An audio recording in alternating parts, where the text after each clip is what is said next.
If they running their mouth, then they looking for trouble. Ran right up in the knowledge, now they back in the huddle. See, they know we can fight.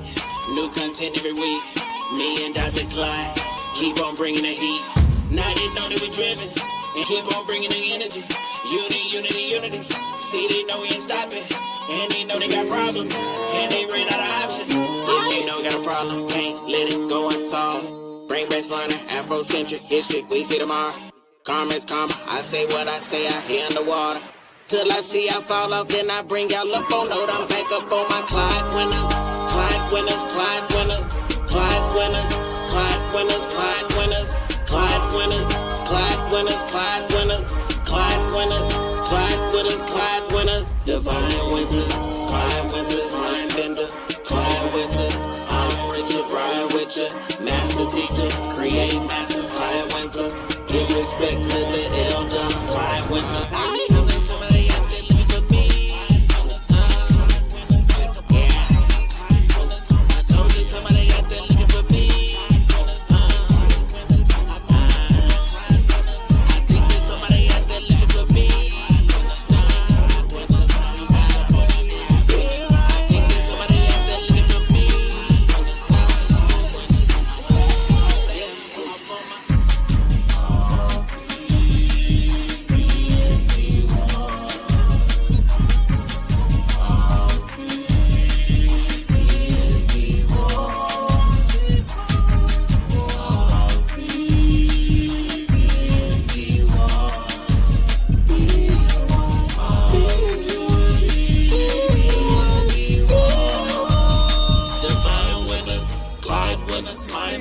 We have to live by God.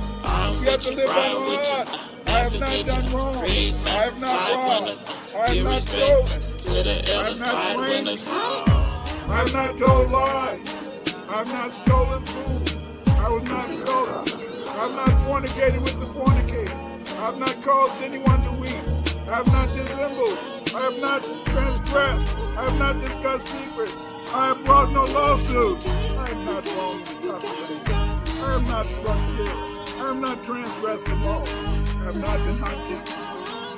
Except when I'm talking about on the tongue. I have not made extolling. I have not bragged. I have not cursed. I have not been violent. I have not confounded truth. I have not been impatient. I have not cursed against somebody else that living for me.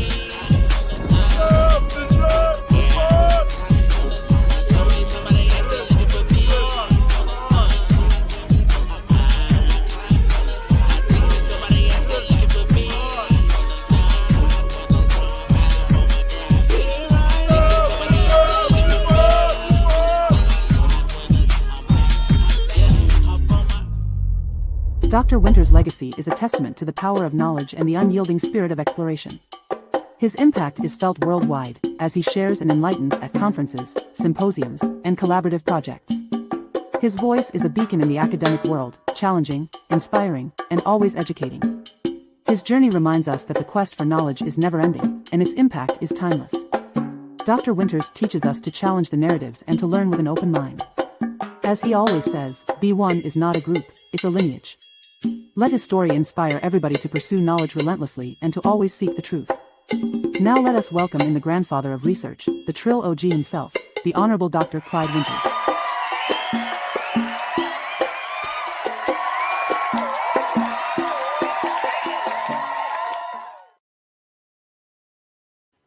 What up, though? What up, though? How's everybody doing this beautiful, well, it's not beautiful in Chicago, it's really raining. But how's everybody doing this beautiful evening? You know what up, JP, Jalen Prasad, YVOC, and Karen Vincent. What up, though?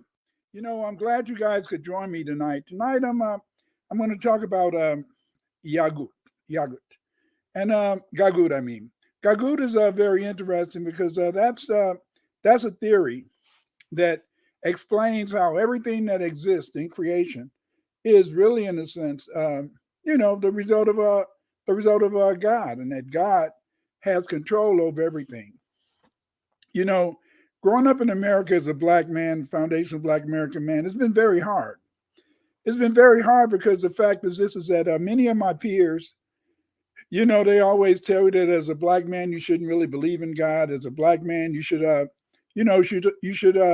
too emotional. And, women are supposed to be emotional. And if you believe in God, then somehow you're in a sense a weak person. Well, I think that's bullshit. And the reason I think it's bull is because of the fact, in a sense, is that my study of history, my research shows that if it wasn't a God in heaven, or wherever heaven is, because heaven, they say, is only about 2 feet above the ground, but it's at a different frequency. But the point is this: is that I know that given the reality of the critical race theory, what is critical race theory? Critical race theory is, number one, white people hate you. Number two, white people want to kill you. Number three, white people created a system of white supremacy. And number four, the method of this white supremacy is that white people have created, or second frequency, Caucasians, whatever you want to say, Europeans, they created, in a sense, a system of racism. And racism is a race. See, in any type of race, there's a competition between people. But in relationship to white supremacy and racism, the race has been concocted, and the race is controlled. And they've created a race in which black people, in a sense, are going to usually, melanated people are usually going to lose out, no matter what you do. I mean, you look at places like in Africa. In Africa, they've got gold mines and they've got uranium mines. And the gold mines and uranium mines, they're owned by Europeans. They're not even owned by the people in the state. That's pathetic. How can you allow a foreigner to own your gold mine when gold is what bags up your monetary system? Yet you see Africans do this. You see even maybe some Asians. Singapore, the people in Singapore, they're very smart. They try to make sure that they control their economy, and they control their reality. And see, what do I mean by reality? Reality is simply how you're supposed to live. Reality is simply, how are you going, in a sense, to make sure that there's well-being for your population, you see. And this is what they've done. They've created this system of white supremacy. They've created a system in which you're going to lose, see. They've created a system in which many people are susceptible to a pandemic. Yes, there's a pandemic that exists. And this pandemic is AIDS. AIDS is culturally acquired immune identity deficiency syndrome. And AIDS is just like AIDS. When you catch AIDS, you begin to lose your identity as a black person. In fact, you begin, in a sense, since you're no longer immune to whiteness, you begin to believe that you're just as good as white people. But deep down, once you catch AIDS, that you're better than black people, because the fact is this, is that that those people, those black people, are people, in a sense, that are inferior to you. So we're constantly fighting to maintain our black identity. We're constantly fighting to try to make sure, in a sense, that we're able to be able to teach people about who we are and to know who we are. And the only way we can know who we are and where we came from is through history. But see, there's a special relationship between black people, foundational black Americans, and God. What are you talking about? Everybody has a relationship with God. That is so true. Everybody has a relationship with God. But foundational black Americans, they live in the belly of the beast. Because they live in the belly of the beast, they are in the capital of white supremacy. They're in the capital, in a sense, of racism. And so then, therefore, we've been subjected to much more racist behavior than most of the people on the planet Earth. And yet, even though critical race theory exists, even though they hate us, even though they want to kill us, we're still here. We're still here. And the reason that we're still here is because God has not allowed them to get rid of us. How are you doing, Carol? God has not allowed them to kill us off. No, they don't like you. They hate you. Look around. If you notice, The average American, they love immigrants. If you come from Africa, the Caribbean, they don't care if you're black. Well, maybe you can buy whiteness for a while, but they do not like foundational black Americans. And even though they don't like us, even though they don't like foundational black Americans, they still, in a sense, want to copy us. They still envy us. They still want, in a sense, take our culture. So today, what I wanted to talk about is Gagut. And Gagut is a theory, in a sense, that God dominates all and that all creation, you see, is a manifestation of God, a creator. I was looking at this movie, and I've been very enthralled, very excited about this movie. It's called the three-body problem. And in the three-body problem, what happened is that this woman, I think I talked about it yesterday, this woman, she hates, she feels that she lives in communist China, and she feels that she's been exploited, her family's been annihilated because they were educated. And so she gets a message. She gets two messages from outer space. Okay, and one of the messages comes and says, do not respond. Do not respond, you see. Okay, and so then she gets another message, and she responds to that message. And what it ends up being is that the people who she in a sense responded to, they decided that they were going to destroy or take over the United States. And so the way that they felt that they could take over the United States is that they wanted, in a sense, to make it so that the scientists, especially the physicists, would kill themselves, would commit suicide. Okay, these people felt in a sense, these aliens, they felt that if they could stop the physicists from being able to work out their theories about reality, because remember, physicists are supposed to tell you how everything operates, why the sun comes up, why the sun sets, etc. And so then they set out to kill all the physicists, and in fact they began to make physicists believe that physics does not exist, and that, in other words, there's no answers to the world. And so these aliens, they feel, in a sense, that if they can make the physicists kill themselves, or if they can stop the physicists from being able to do physics, they'll have a better chance of conquering the Earthlings, because they see Earthlings as bugs. Okay, and so they feel, in a sense, is that by killing off the physicists, they will be able, in a sense, to take over the Earth. But the only problem they have is that it's going to take them 400 years to get to the Earth. Because it's going to take them 400 years to get to the Earth, they feel that if they don't do anything about the physicists, then there will be no progress. Then there will be so much development and progress that in 400 years, by the time they reached the Earth, the Earthlings, in a sense, would be on the same technological level as them. So they want to stop the physics. I like the show. It's very interesting. But see, there's only one problem with that. The only problem is that the world, Europeans, Asians, all these people, they've created this myth. They've created this myth that all the technology that exists in the world came from the university. They've created this myth that all the technology that exists has been the result of the research of physicists. And that's a lie. Why is it a lie, Dr. Winters? It's a lie because the fact is that the technological achievement of America, which has been translated as the technological achievement of the world, did not come as a result of physics. The technological achievements that have existed have come from foundational Black Americans. We invented the resistor. Every electronic item needs the resistor. We're the ones that made it possible to be able to surf the internet. We're the ones that made it possible for you right now to be looking to be on the internet. We're the ones who made it possible, foundational Black Americans.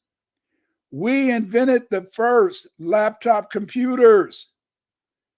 Foundation of Black Americans did that.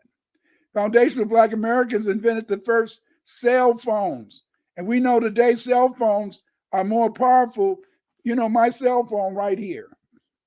This cell phone is more powerful than this laptop that I'm working on right now. You see, we invented the cell phone. So we invented, you know, the oil making machine. We made the light bulb. We made the telephone work. So in other words, when in the three body problem, that is it in a sense it does not compute.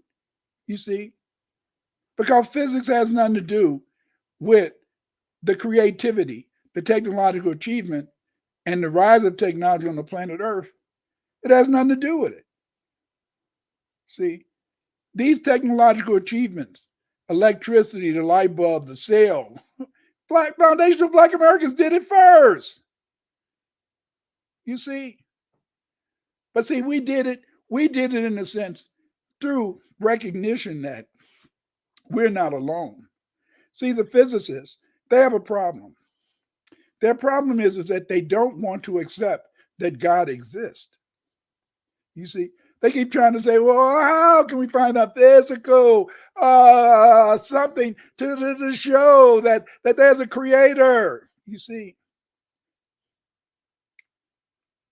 it's easy to see a creator exists because when you really look at the universe, when you really look at the natural sciences, when you really look at evolution, when you look at the natural environment, you see, what do you see? You see that everything is in order.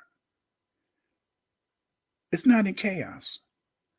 If everything in order, that means it had to be someone, in a sense, who went through this process of providing order. And Foundation of Black Americans have always recognized that power was God. And so the Gagut theory, the theory that God controls all, you know, is something that the European hates. The European hates to accept this, but it was proven. Yes, it was proven. Let's go into this. Tonight I'm going to talk about, you know, the creation of mankind and help you to understand the role of God in some of the formulas and why, in a sense, the melanated people were first frequency. You see, it's not to say that we are the sole creation. You see, it's just like birds. You know, see, we make a big mistake. You know, they want to say that everybody came from Africa. Everybody did not come from Africa. Every civilization did not come from Africa. Asians originated in the mountain, in the Tian Shan Mountains. Europeans, they originated in the Caucasus Mountains. You see, just because they carried these genes, because they mixed with us and we carried a lot of genes. And so a lot of these genes have been spread around. But the point is, this is that God created, just like you see red birds, bluebirds, green birds, pigeons, you know, and you see vultures, you see each bird has a different thing. The same thing with us. You know, black people, white people, red bone people, Asian people, Arab people. You know, it's all type of people. God created all of these races. God created all of these mankind. But the problem that we have is that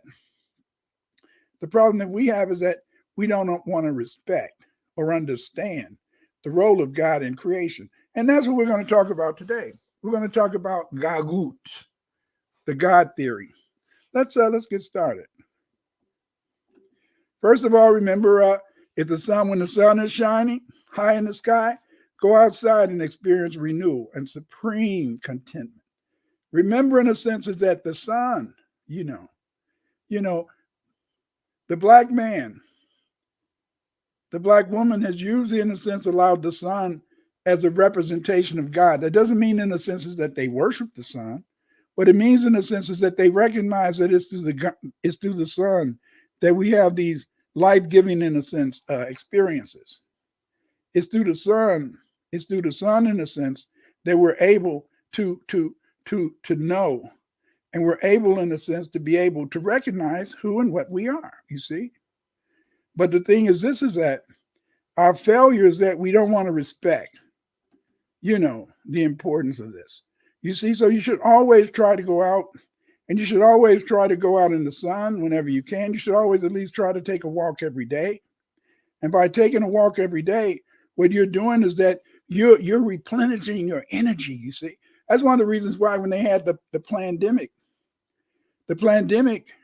some people claim, I don't know, some people claim that they had the pandemic to maybe to use DNA or to attempt to commit a signal genocide against melanated people.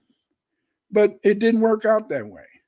What we find is that during the pandemic, there was mainly Europeans and the lighter skinned people like Europeans, Latinos, Asians.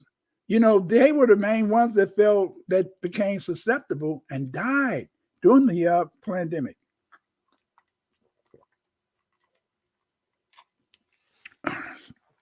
They didn't even have any vaccine for people in Africa and North Africa.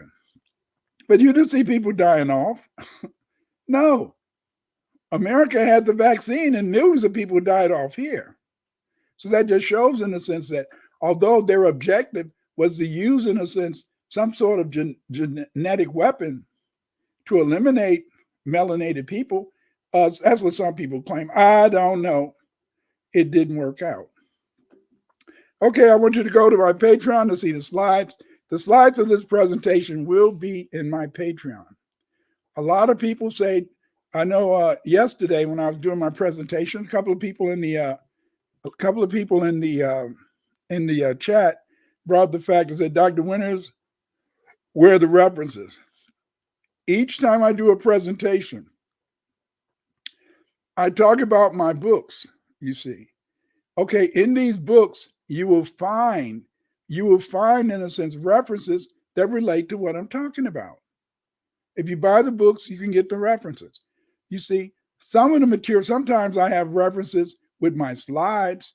And if you join my Patreon, you can get a better understanding. Yes, those people in the chat are correct. Sometimes I do go pretty fast in these when I'm talking and doing these lectures. But see, by joining my Patreon, you're able, in a sense, to be able to see the slides, and you can download those slides, and you can make those slides.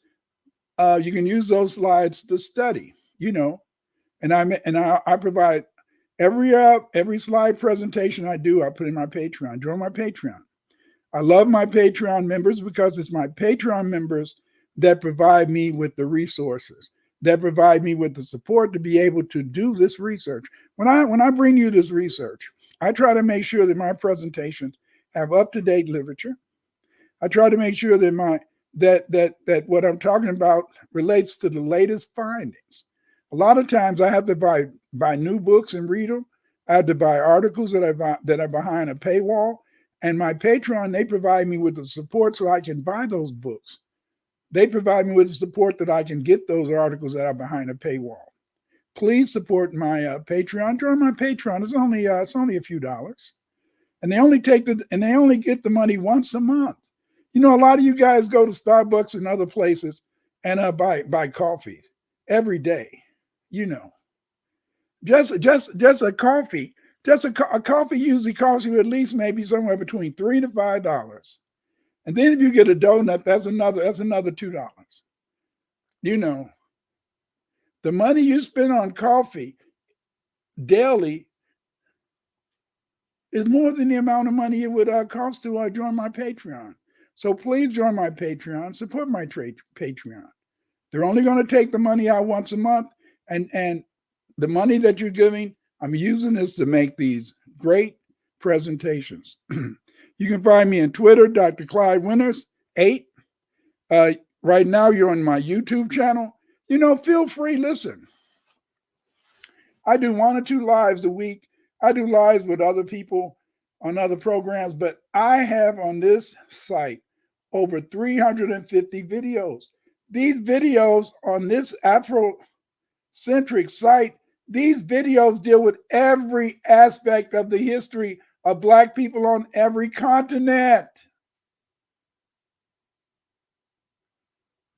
You can use these videos to be able, in a sense, to set up courses. You know, a lot of people like Africa Historia and a lot of other ones, you know, they copy off my research. They don't ever come out and say, oh, we got this from Dr. Clyde Winters. They'll bring up Diop.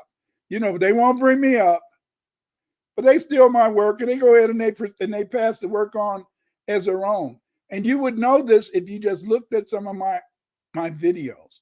You'll see that when they're talking about Black people in Asia, when they're talking about the Green Sahara, you know, that's research they got from me. But see, most of these people who do these shows are what I call brother fuckers. What is a brother fucker? A brother fucker is somebody, in a sense, that don't want to support other brothers, just like they're sister fuckers. And a sister fucker is someone who doesn't want to help other sisters to be given their flowers or to be given their recognition. See? But that's what I love about the members of my Patreon. These men and women, they support me. They allow me to be able to get the resources to make these slides, these video presentations whenever I do them. Okay, you can order my books on Amazon.com. Please check it out. What is FBA? Since I'm an FBA, I'll tell you. FBA is not a group. FBA is not an organization. FBA is a lineage. A lineage is lineal descent from an ancestor, ancestry or pedigree. As a result, we are descendants of the African and Aboriginal Blacks who built the United States. If you want to, I'm going to talk a lot tonight about various peoples in Africa, Asia, and around the world. Get my books, The Ancient Black Civilizations of Asia. Buy this book. It'll tell you about many of the Black civilizations, major Black civilizations in Asia. In my two-volume History Gym essays, these also, in these two volumes, Volume 1 and Volume 2, they have, in a sense, some of the latest information that we have on these Black civilizations, and they supplement what you're going to read in the Ancient Black Civilizations of Asia. And of course, my book, The World History of the Black Race, is a survey book, and it's a book in a sense that will give you a rundown of all the Black civilizations that existed, and they're going to at least discuss them in a limited fashion. But the good thing about The World History of the Black Race is that you find out about all these Black races in one book.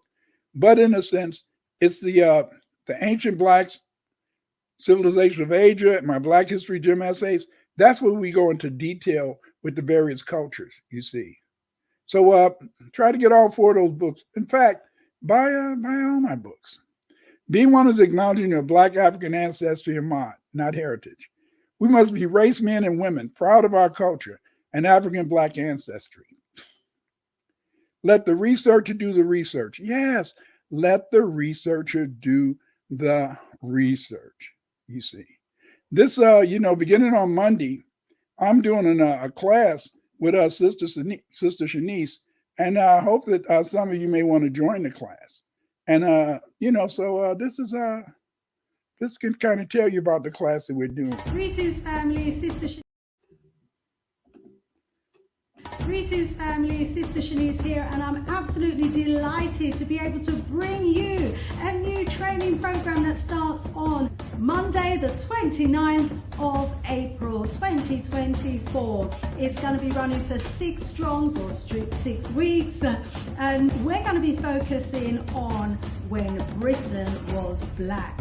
Yes, indeed. Did you know that there was a time when in Britain we were worshipping a black Jesus on the cross? No, it's not just Russia. Did you know that there was a time in Britain where the mother and child was actually portrayed as black? Did you know that there was a time in Britain when the majority of people in Parliament were black? Did you know that there was a time in Britain when the monument builders were black? Did you know there was a time in Britain when the aristocracy was black, the kings, the queens, and royalty was black? family, there has been so much history that has been hidden from us as a people, and we're going to be resurrecting this history on our 6 weeks training program. So make sure you join me, family, if you want to appreciate love the extent to which we as Africans have a greater claim to Britain than is currently being portrayed. If you are a Black history enthusiast, if you want to learn about where to go to do the research and find out more about Black Britain, if you are maybe training others in Black history, developing curriculum materials, maybe teaching in the field of history, and want to know more about Africans in Britain, then this is definitely the course for you. As I said, it's starting on Monday the 29th of April. Installment options are available. We're looking forward to you joining us on that day. I have leading researcher, anthropologist, archaeologist, linguist, man himself, Dr. Clyde Winters. So join us, family. We look forward to you being there. Okay, family, so sign up for this new, innovative, inspirational, groundbreaking course that's going to unravel, resurrect some buried treasures of African history. Don't delay. Go to sistershanice.gumroad.com. That's sistershanice.gumroad.com. Bye for now. And also, if you're interested, you could also maybe join. I'm teaching my research course now. And if you're interested, Afrocentric Research Course. You will learn how to interpret anthropological, historical, legal, genetic, and other forms of research literature. This is 30 hours of learning how to do qualitative and quantitative research methods. The course begins on April 16th. The class will be taught every Tuesday for 15 weeks. Join Dr. Winters' research class. Afrocentric Research Course. Become a researcher. and let the researcher do the research. Those classes can help you to be a researcher. And, you can be like JP and others who are taking what they're learning from my weekly presentations, and they're doing their own research, and they're giving us the knowledge that they find. Gagut and the origin of mankind. The cosmic gene and the origin of mankind. MK equals G, M plus BG. This is the formula for the creation of man. Yes, yes, yes. Mankind is the result of the cosmic gene. Rick Ramasanji, he wrote a book some years ago, and he discussed this whole idea of morphogenic fields. And what he found is that he found that mice who were learned to run a maze in New York, even though they had no association, in a sense, with mice in other parts of the world, mice in other parts of the world would be able to run the same maze as accurately as the mice in New York. And so what Rick Ramasanji said, he said that there has to be genetic material. And this genetic material, he felt, comes to us, that evolution, in a sense, is a continuous process. I'm not talking about this whole idea of a theory of evolution. In the theory of evolution, man, in a sense, was a creature in the sea. And then after he was a creature in the sea, then what he did, in a sense, he became a reptile, and he walked upon dry land. Then he turned, in a sense, into a mammal. Then he turned from a mammal dinosaur into an ape. And then after he turned into an ape, he turned into mankind. Okay, this is not what he's talking about. What Rick Ramasanji is talking about is that there's continuous evolution. And he used as an example how people continue to find new animals, continue to find new insects. They sometimes they searched an area, and they feel, in a sense, these etymologists, they feel that they found all the insects that exist in that area. Then they'll come back, in a sense, maybe months later or years later, and they'll find some different insects. And what Rick Ramasanji said is that there's continuous seeding there's continuous seeding of animals, plants, and insects. And this seeding comes, in a sense, from outer space. He believes that much of this seeding takes place when it rains. And when it rains, in a sense, sometimes in a sense, the ozone is broken, and then these genes come down and they land upon the planet.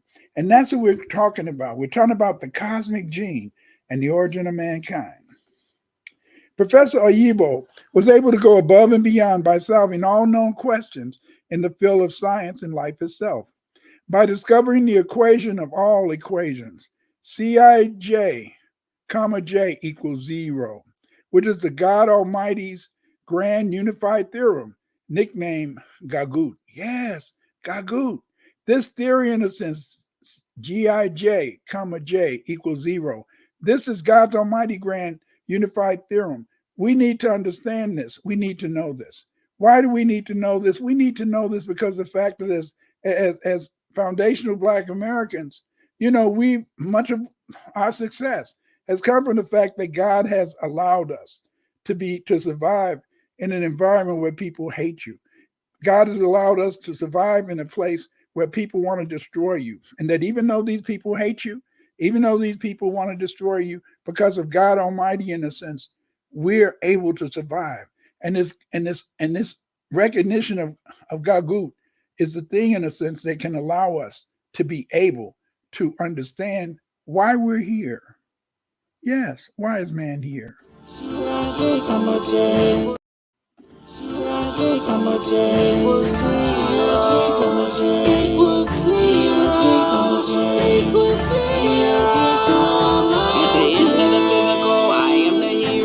Spiritual essence equals 0. I never change, remain the same. My respect for nature and my brain. The Black American experience is the most traumatizing experience that any other human has ever experienced.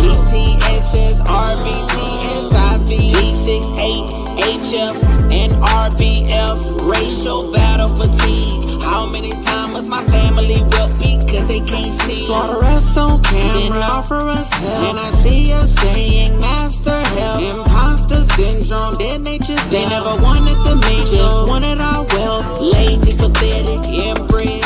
Criminals, murderers, half dead. Straight out the ice age. On another masquerade. With one purpose to divide and conquer.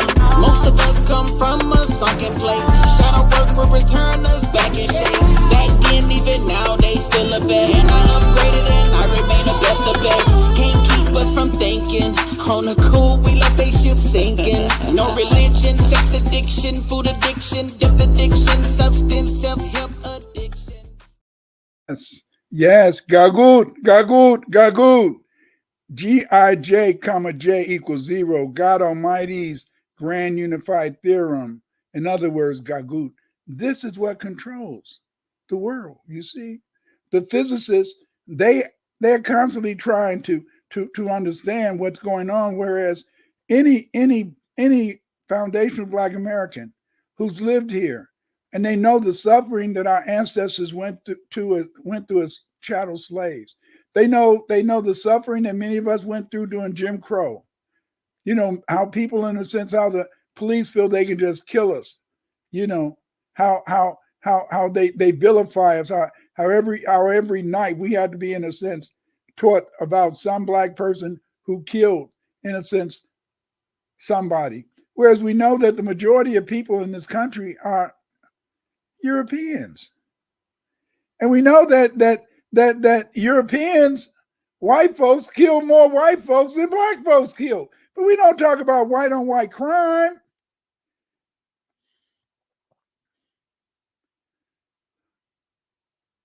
White people are the majority. They're doing all the murders. They're killing each other. And yet every day at 10 p.m. across the United States or 11 p.m. across the United States, either at 10 or 11 p.m., depending on what time zone you're in, the news comes on and they always talk about some Black person who killed somebody, some Black person that committed a crime.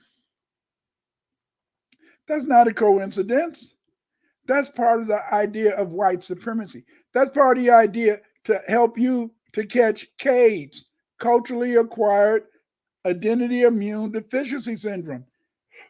They want you to be afraid of other black people. They want you to fear other black people. They want you to feel in the sense that you have to run and hide and get away, and that the only person who can save you is a European.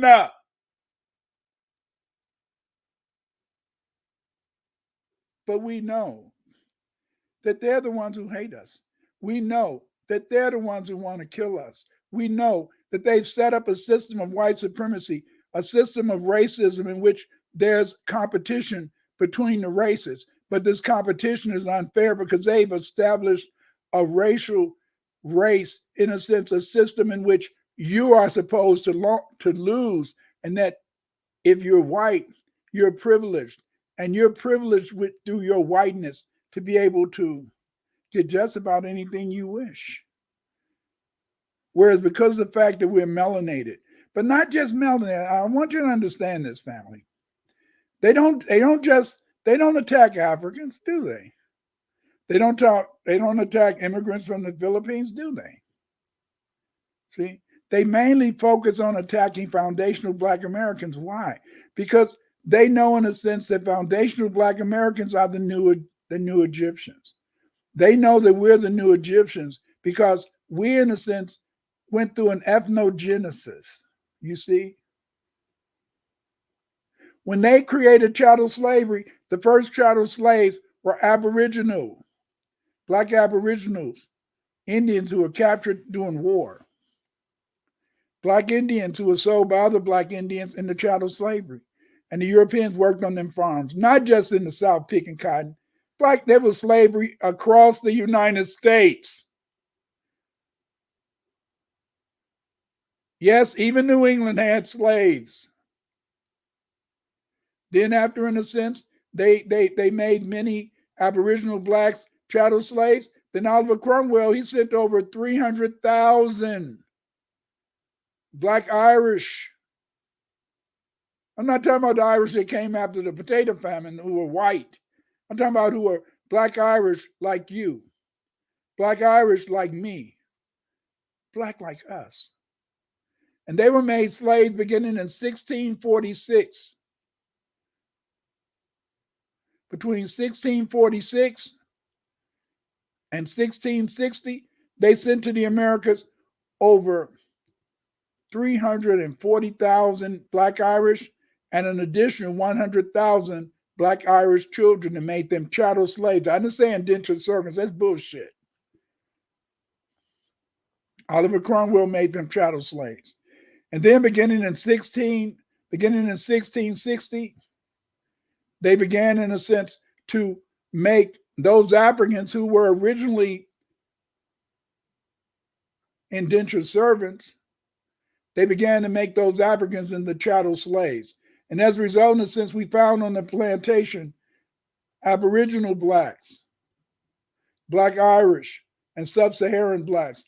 These Sub-Saharan Blacks, these Black Irish, these Aboriginal Blacks, they went through a process of ethnogenesis. In other words, in a sense, they went through a process of ethnogenesis. And that meant that they brought back all the intelligence, all the knowledge that they had in building, Britain and Ireland. They brought all the knowledge that they had in building, civilizations in the Americas. And they brought all that knowledge that they had from building civilizations in Africa. So we had Black Irish, we had, in a sense, Black Aboriginals, and we had Black Sub-Saharan Africans who became a mixture through ethnogenesis. And because of this ethnogenesis, we carry the knowledge of all of these people. That's what makes FBA people so unique. We're unique because of that ethnogenesis that occurred by bringing Black Europeans, Black Aboriginals, and Black people from Africa and mixing us up. And that's why we're so great today. And that's why American technology, the world technology, is dependent upon us. And that's why, since we haven't been making any inventions that the Europeans want to use, they've been, in a sense, going down. They don't want to have cars that run off water, so they got to kill those niggas. See? That's why when they talk in that book, the three body problem, it's all bullish because the world needs foundational Black Americans to survive. The world needs us to create these great inventions, and that's because of Gagut, the fact that God has endowed us with the knowledge of all these three groups. The cosmic gene, what is the cosmic gene? The cosmic gene is carbon. Carbon is black. This is how carbon looks, and this is how carbon looks under the microscope. You can see within carbon this pigment, you see. But all life is based upon carbon, and carbon is black. The Nigra genes are probably regulatory genes. In every cell, in a sense, you have what's called the Nigra genes. Those are black genes, and these black genes, in a sense, they dominate the brain. If somebody cut your skull open, they're going to find, even in Europeans, that the brain is black.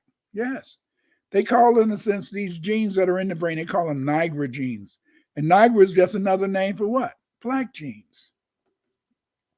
The major problem with the theory of evolution. The major problem with the theory of evolution is there are no missing links that show the transition of various hominids from ape to man. The theory of evolution claims that man evolved from the apes into Homo habilis, handyman, Homo erectus, erect man, and finally, anatomically modern humans, we, sapiens sapiens, modern man. Why scientists? To explain this transition, scientists claim that various types of man resulted from crossbreeding or punctuated equilibria. Punctuated equilibria and crossbreeding, these are just attempts, to revise Darwin's theory of evolution, because, see, really, in a sense, you can't have a theory of evolution.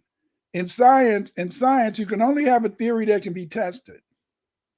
We can't test the theory of evolution because we don't constantly see creatures walk out the sea and then turn into a reptile, and we don't see apes turning into man, do we? See, and then somebody say, "Oh yeah, that's silly, Dr. Winters." Yes, it is silly.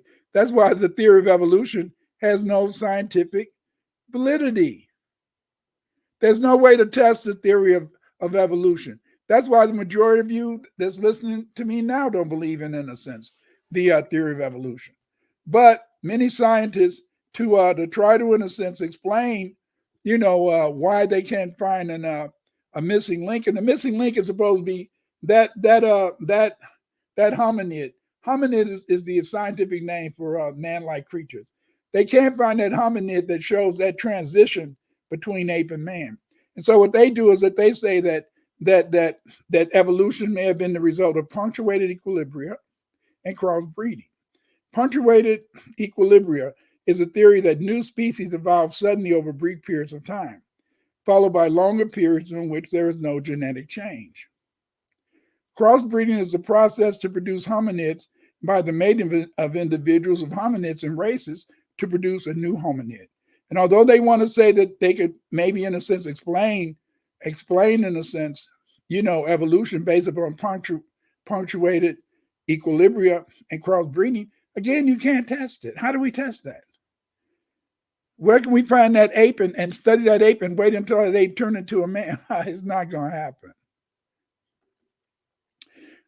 The theory of melanin as the catalyst for the existence of the varied races and hominids is based on the idea of rapid changes and human physiological differences in pigmentation, body typing, etc., is due to an algorithm in the DNA instead of evolution. This is what I believe it is. See, just like we already have the God theory, you see, but there also we have to, in a sense, believe that melanin plays an important role in the evolution of man, and in fact, melanin is the main catalyst that led to human beings existing on this planet. They already teach you that the earliest man had to have been some sort of a black species. Different hominids are the result of an algorithm in DNA. This algorithm, I call it God plus melanin plus cosmic black gene, the carbon, equal mankind. So this This theorem would be MK equal G,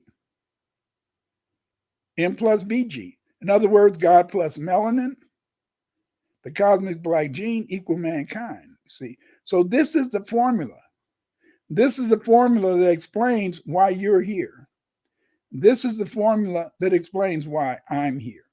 MK equal G times M plus BG. All these are good models for the rise of the varied hominids, punctuated equilibrium and crossbreeding, but they fail to satisfactorily explain the existence of these hominids and ape men. Recent genetic research suggests that genetics may play a role in the rise of mankind and the varied races instead of crossbreeding or punctuated equilibrium. This method was the interplay between melanin, the cosmic black gene, and God. Origin of different races is the interaction between tectonic events and incremental shifts or complete geomagnetic reversals. Yes, yes, yes. It's these tectonic events that lead to the various creations of the various different hominids. I mean, haven't you ever heard, the Egyptians said, what did the Egyptians say? They said they came from the mountains of the moon, right? And then the Europeans, they say they came from the Caucasus Mountains. And then in China, they say they came from the Tian Shan Mountains. And all of these various oral traditions among these three different groups of people, the ancient Egyptians, Europeans, East Asians, they all include this idea about mountains. And so, in a sense, there has to be some relationship between the mountains and the origin and maybe creation of man. See, this is what we have to look at. Most of our DNA is junk DNA. We know in the sense that around 99% of the DNA is either junk DNA or selfish DNA. Either 99% of the DNA has no purpose, according to researchers who study genomes and they study DNA. And so then since 99% in the sense of the DNA is selfish DNA, that shows in the sense that God can play around. Yes, God can play around with that 99% of the DNA that we believe has no function. But there's a function for that DNA, but that DNA has to be, in a sense, energized. And the way it's energized is energized when God sends down this cosmic gene, these carbonic genes, these black cosmic genes that he used, in a sense, to go and begin this creative process that led to the various types of hominids, the various types of man. You see, first we have the Nigra gene, that's the black gene. It causes a rearrangement of the bacterial genome. Once this, in a sense, deals with the RNA, then we have transpons, which are free of specificity encoding complex proteins. Remember, in the sense is that 99% of the DNA is not coded. So when God sends down these Nigra genes, what they're able, in a sense, is that they interact with the junk DNA to produce various different types of hominids. And I'm talking about, in a sense, various different types of man and the various different types of races, Yes. People, in a sense, have to celebrate. And that's why people are always talking about the mountains, because it's up in the mountains where we see the creation. Okay, let's even think about Noah. If you read the Bible, if you remember Noah, his ship, when after those days of rain, his ship landed on top of a mountain, didn't he? Yes. See? What about the story of Cain and Abel? Cain and Abel, they lived in the mountainous region. Cain and Abel had a fight, and one of the brothers killed the other one. And then he said, "I'm afraid somebody will kill me."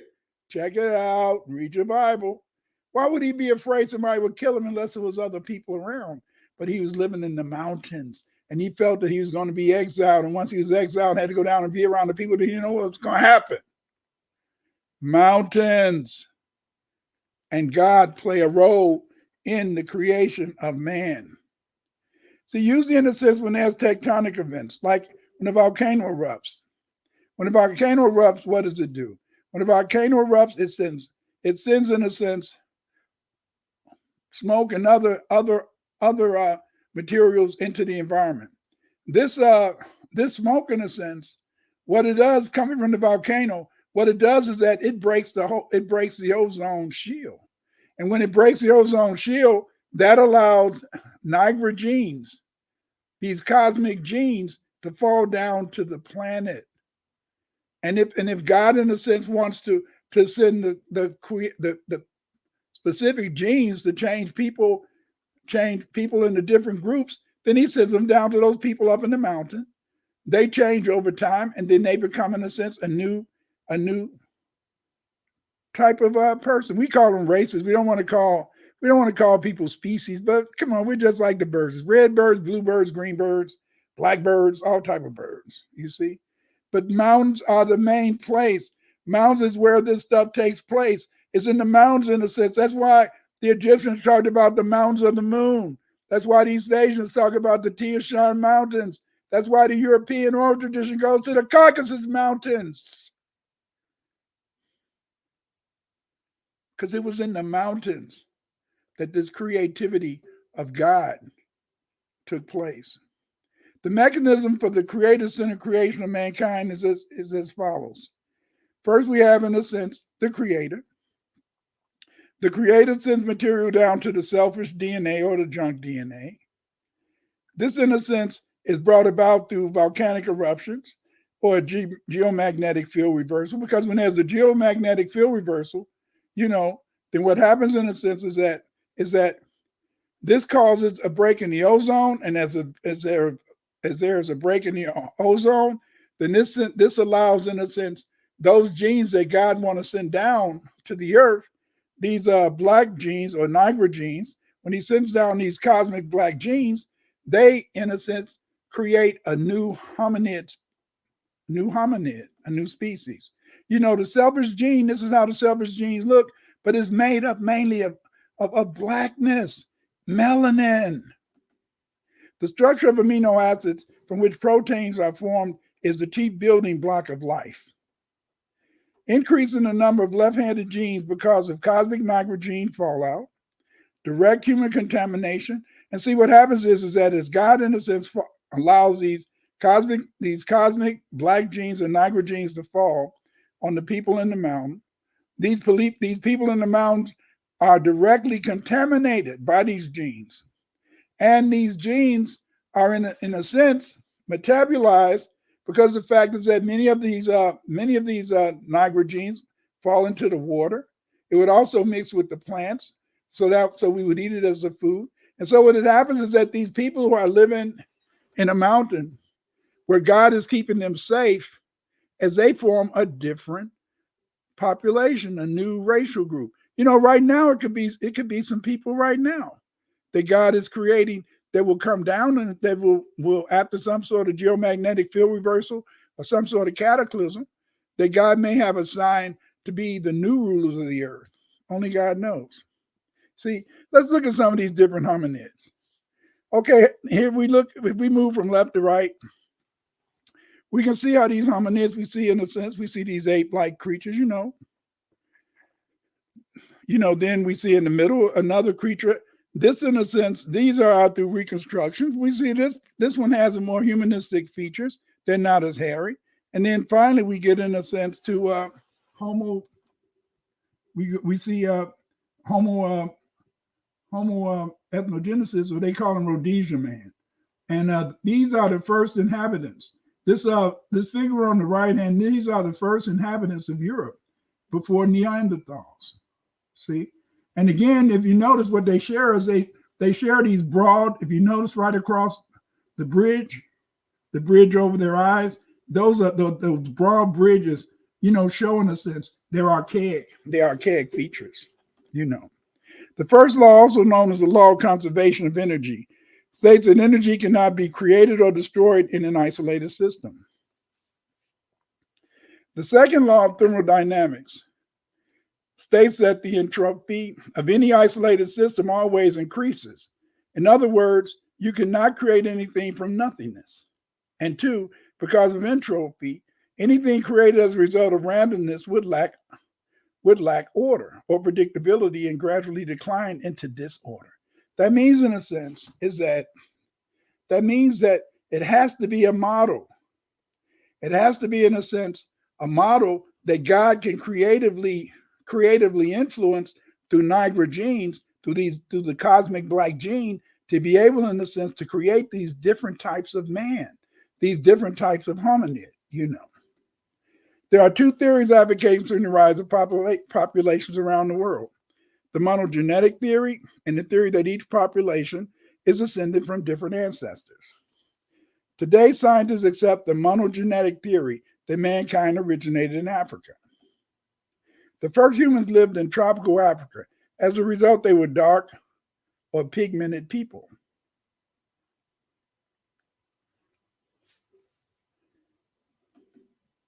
Skeletal remains of hominid show changes in the facial features. Again, you can look at Homo habilis. Homo habilis is a handyman, and when you look at his in a sense his skull, you can see that strong bridge. See that strong bridge right above the eyes, and this, in a sense, this is how they believe Homo habilis. This is the Homo habilis skull. Then on the other side, we see another skull of a less archaic person, but we also see this archaic feature. And that archaic feature is, again, look at the eye sockets and look at that brow, look at that bridge. See that bridge that is so prominent? And this is, in a sense, what shows the archaic features of this man. That's one of the reasons why I believe that the Australians may have been some of the first, anatomically modern human beings, because many people in Australia had those really broad brows. So it's very interesting. Take a minute and look at Homo habilis skull, and then we can see one of the other archaic features, another archaic skeleton on the right-hand side. Just look at those so you can kind of, in a sense, picture these hominids or man-like creatures. Using fragmentary skeletal remains, scientists believe that the fossil record indicates that there have been numerous hominid, men-like creatures, and primates that walk the earth on two legs. All hominids walk on two legs. This form of locomotion is called bipedalism.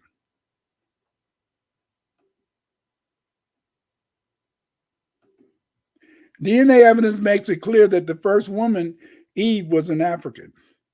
Here you can see the three faces of Eve. On the far left-hand side, we see Australopithecus africanus in the rear. Then we can see Homo erectus, also in the rear. And then in the front, we see Homo sapiens sapien. And they say Homo sapiens sapien, that means man. You see, and these are the Eves, the various Eves. And so these are the different types of hominid. But again, in a sense, these hominids, we usually, in a sense, feel that they die off. I don't really think they died out. I think what happened is that they may have mated, and over time, this different hominid came into existence. But this different hominid came into existence as God began, in a sense, to allow the cosmic genes, the Niagara genes, the black genes, to fall to the earth, and then those various types of hominid would metabolize these new genes, and they would change or become a new, different group.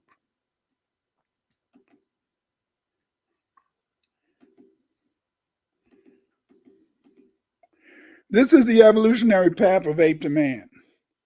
Okay, we can see Ramapithecus. They believe, in a sense, that we had Ramapithecus, then Ramapithecus separated into two different groups.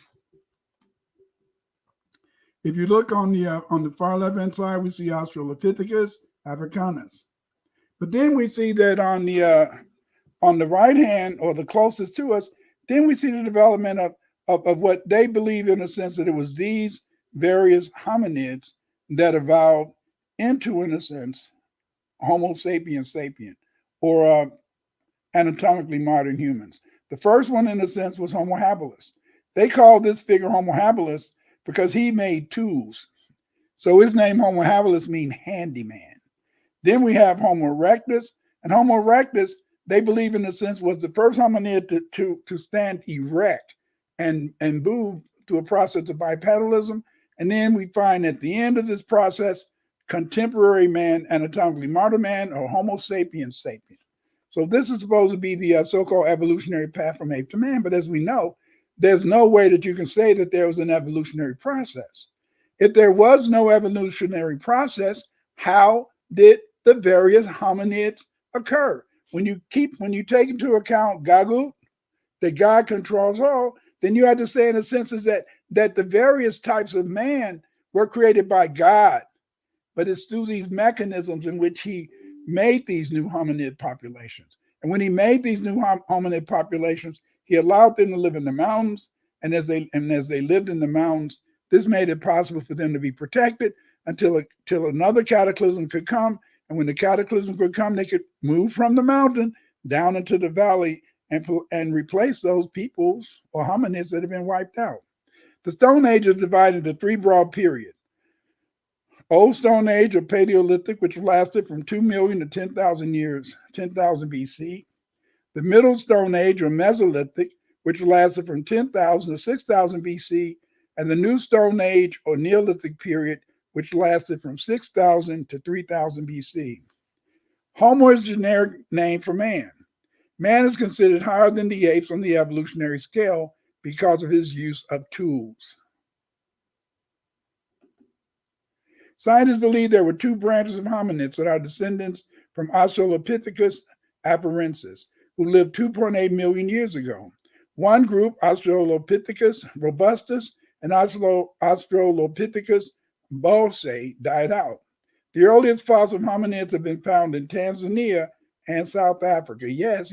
They try to now they're trying to make some bullshit about that there was a earlier hominid found in North Africa. No, that's not. That skeleton they're talking about was originally identified as a Neanderthal skeleton. You know, Europeans lie. They're trying to, in a sense, try to push the origin of man into Europe. It's all bullshit. But again, in a sense, the Europeans love to lie. The oldest hominids have been found in Tanzania and South Africa. It's in South Africa where they found the really oldest hominids, going back 300 to 400,000 years ago. The first hominid was Homo habilis, 1.8 million years ago. Homo habilis means handyman because of his use of stone tools. Homo erectus, upright man, came after Homo habilis 500,000 years ago. KYA is the abbreviation. K equals 1,000 years ago. Boom. This hominid made tools and was the first man to leave Africa and settle parts of India, China, and Southeast Asia. It is believed that Homo erectus discovered fire around 400,000 years ago. So they believe it was Homo erectus who was able to make the first fire. And you know, fire is very important. That's how we cook our meals. That's how we protect ourselves. That's how we have light. You know, that's one of the things that Dora Bell was talking about, is that when we think about the fact that in ancient Egyptian and in some of the ancient European languages, you know, or Greek, you know, in Greek, they called, in a sense, black people the Ethiops, and that means the burnt faces. And so that's very interesting because, see, when you think about something that's burning, when you think about something that's fiery, is what? It's bright, it's brilliant, because it provides light. See, so that's one of the reasons why Dora Bell believes that instead of black people calling themselves black, they should call themselves the brilliant ones, because of the fact that we shine brightly. Yes. In fact, when you really think about it, you know, when you think about it, fire, in a sense, is more luminous than white. White is pale. Something to think about. In Europe, they originated a different type of hominid called Neanderthals. Neanderthals are not considered to be anatomically modern humans. The reason, in the sense that that Neanderthals are not considered anatomically modern humans, is again because of that broad bridge over their eyes. But they just as black as you. When they reconstructed it, they found, in a sense, that the Neanderthals, they buried their dead, they made tools, they made bows and arrows just like we do. You see? Anatomically modern humans is called Homo sapien, wise man. He originated in Africa around 200,000. Now they're trying to push it back to maybe 300,000, maybe 400,000 years ago. These early hominids made tools and were hunter-gatherers. The modern humans lived in Tanzania and South Africa over 200,000 years ago. Yes, yes. In Ethiopia, archaeologists found some of the earliest evidence of anatomically modern humans. AMH means anatomically modern humans at Omo, and they date to 190 to 200,000 years ago. In Herto, Ethiopia, these hominids date back to 154 to 160,000 years ago. The first man may have originated in East Africa. Southern Africa has one of the oldest fossil evidence of anatomically modern humans, dating back to 110,000 years ago at Broken Hill in South Africa. Another series of anatomically modern human remains date between 65 to 105,000 years ago, and they have been discovered in the Classis River caves. But listen to this. The most archaic human remains come from Florishid, South Africa, and they date between 190 to 330,000 years ago.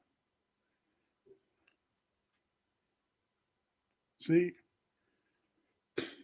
They believe that Botswana was maybe an early center where black people, where the earliest human beings may have existed, and they find, in a sense, that these people around 130,000 to 110,000 years ago began to migrate out of Botswana, across Africa, and to other parts of the world.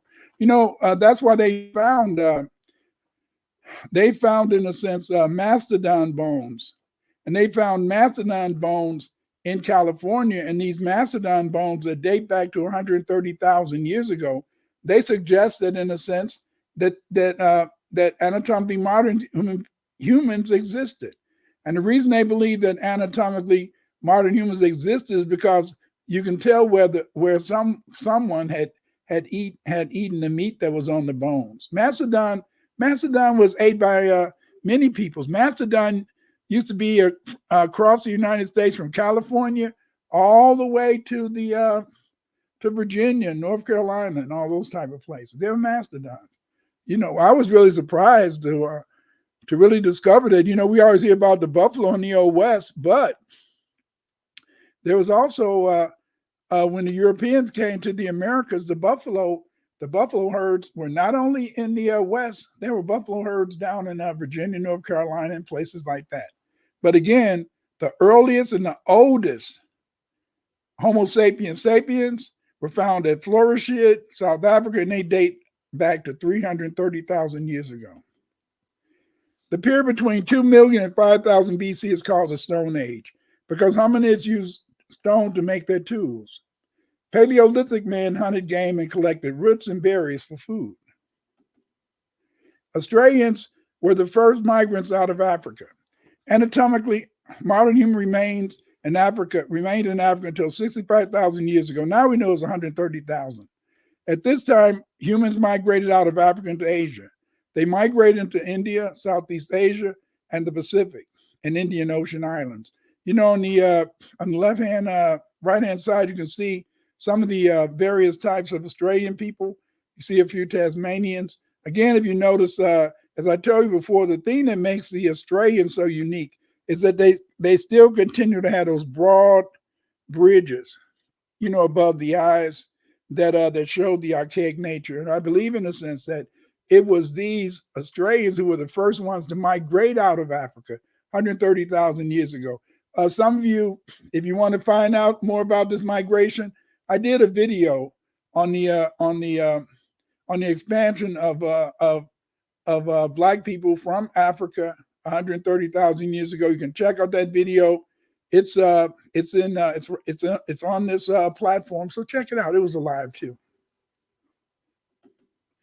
It was not until 45,000 years ago that another group of Africans migrated out of Africa. We do not see any anatomically modern humans in Western Eurasia until after 45,000 years ago. See, it's very important to understand. Let me explain to you. People always try to teach you this a big nigger, a big nigger, a big nigger. No. God created different Black populations at different times in history. And the way we're able, in a sense, to document these changes in the various populations is by studying the craniums of these people, you see. So the Australians were the first people to migrate out of Africa. The next group of people who originated in Africa that God created was the people we call, in a sense, the Khoisan people. The Khoisan people, they live down in South Africa. And often many people talk about the fact is that they carry the Asian fold and they, so they were the Khoisan people.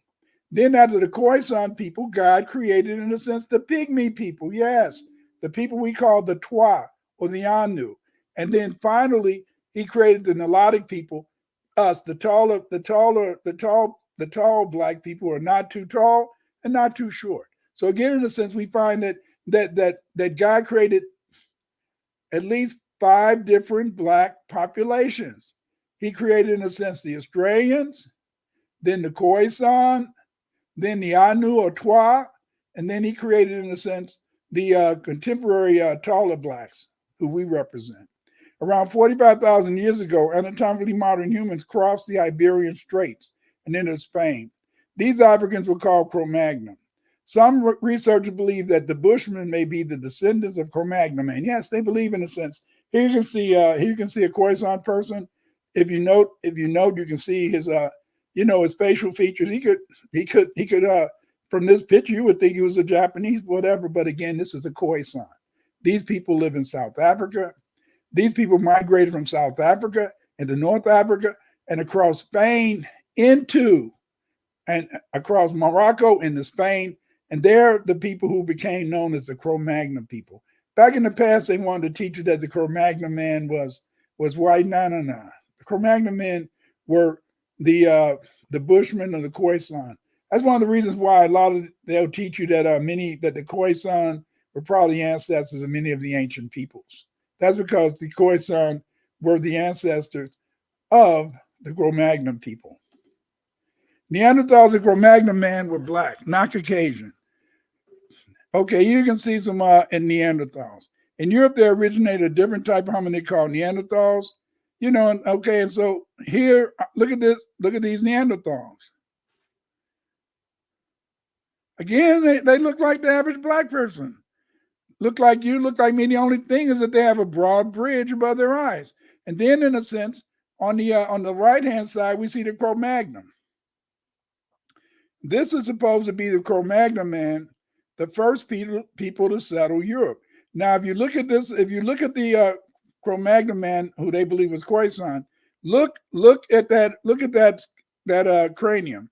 When you look at that cranium, if you notice above the eyes, you see there's the bridge. The bridge is very slight. The bridge isn't as prominent in a sense, the Cro-Magnon man as opposed to the Neanderthal. And we also see the strong prominent bridge among the various Australian people today. But as you can see, in a sense, they were all Black. These are reconstructions. And what they do is that physical anthropologists are able to look at a skull, and they're able, in a sense, to put clay and they're able to put clay and other stuff, and they can make a reconstruction of how that person in that skull, skull represents.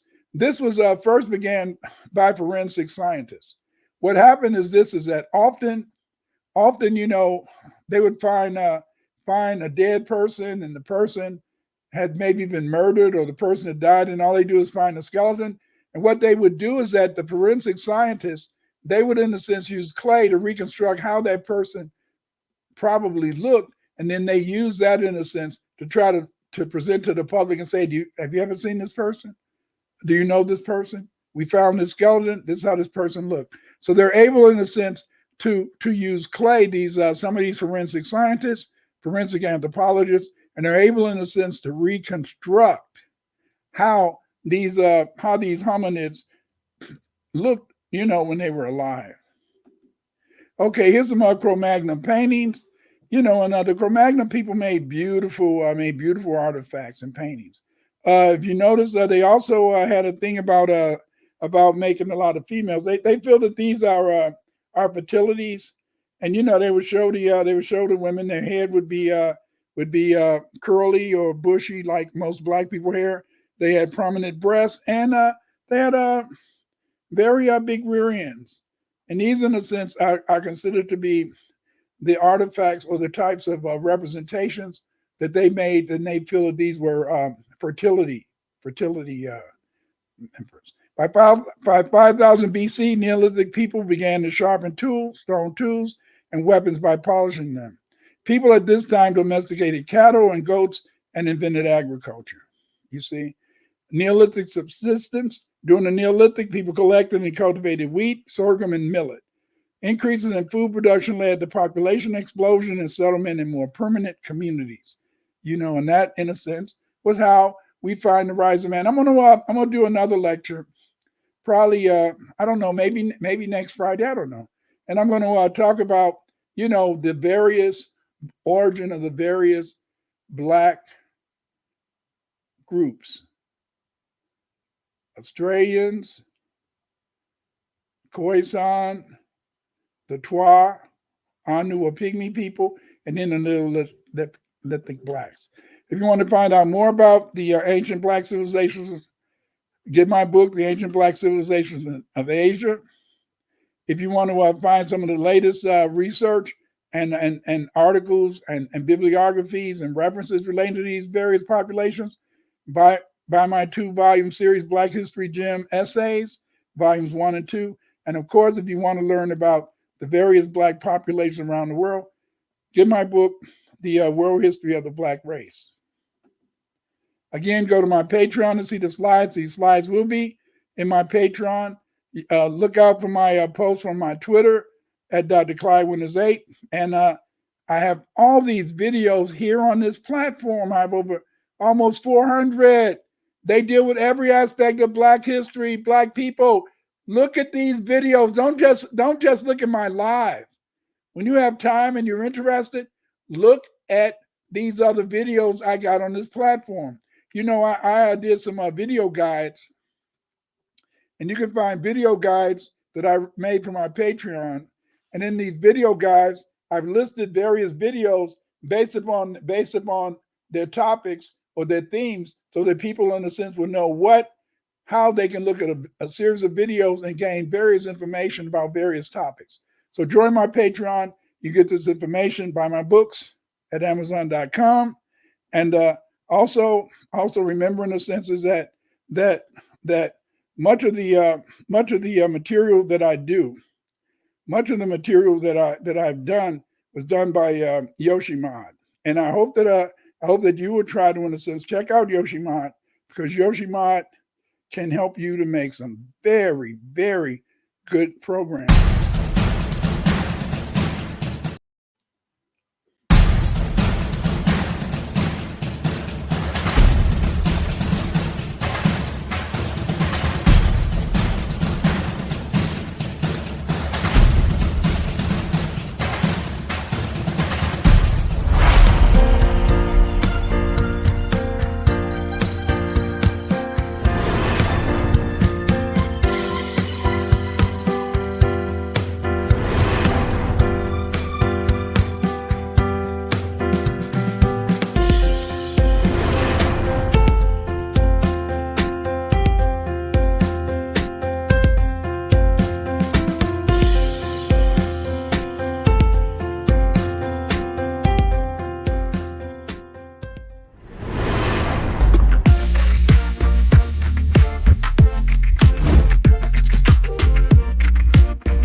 Chemistry, black magic. How you doing? I notice you have a lot of stuff, and but again, in a sense, a lot of ideas. Justice, just like Gagut is bullshit. The guy doesn't understand the spiritual. The thing is, this is that it's not in the sense that he has to understand the spiritual, because you have to accept the fact that he does understand the spiritual, or he wouldn't be using God as the focus, because God is only understood from a spiritual sense. So, just as truth, I disagree with you. And chemistry, black magic. There are a lot of elongated skulls in Egypt. Uh, in Peru and all that. Yeah, that's because, in a sense, many of the ancient Peruvians. I'll do a thing. I'm going to do a thing on South Africa. I mean, on South America. See, many of the people down there. What happened, in a sense, what happened is that many of the elites. I do a Melvin Reed. What happened is that many of the people, in a sense, they used to like to have elongated skulls. They still do it down in the Congo. How you doing, Create, so far? That's right, Create, so far. You keep doing what you got to do. Do your work. I'm doing some laundry as I listen to you, Dr. Winters. I know you've got what it takes to wash up all the second frequency imbeciles trying to twist our history. You got that right. I'm trying, but it's hard. That's why I need you guys out there. I need you guys to try to do research and to try to, in a sense, help spread the knowledge, because it's by helping to spread the knowledge that we can, in a sense, be able to share this, Okay, chemistry magic, it's a lot of obscurity. You have skulls, missing hominid sapien crest. That's true, but the point is this: is that we can tell the ancient people based upon the skulls.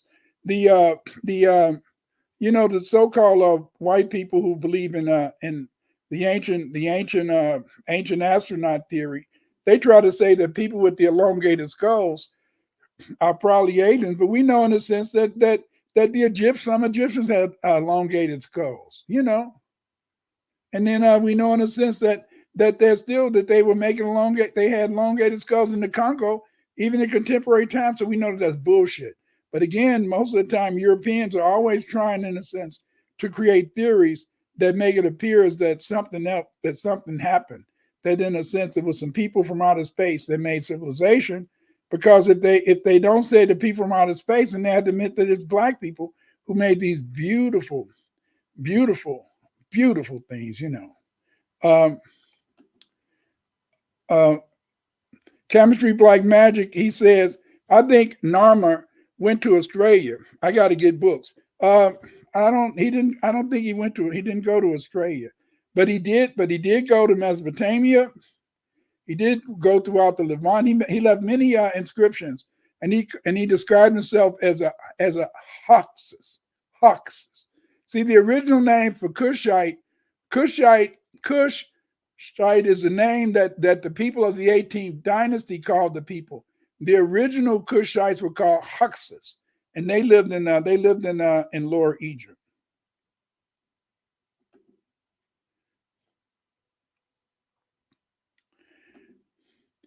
Chemistry, black magic. Finally, some bronze skin brothers. Yes.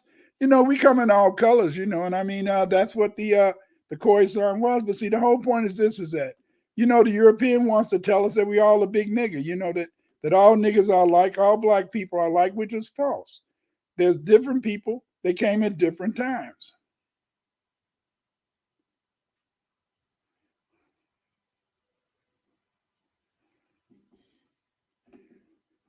Thank you, Chemistry Black Magic. I will pay more for your Patreon. It's so vital.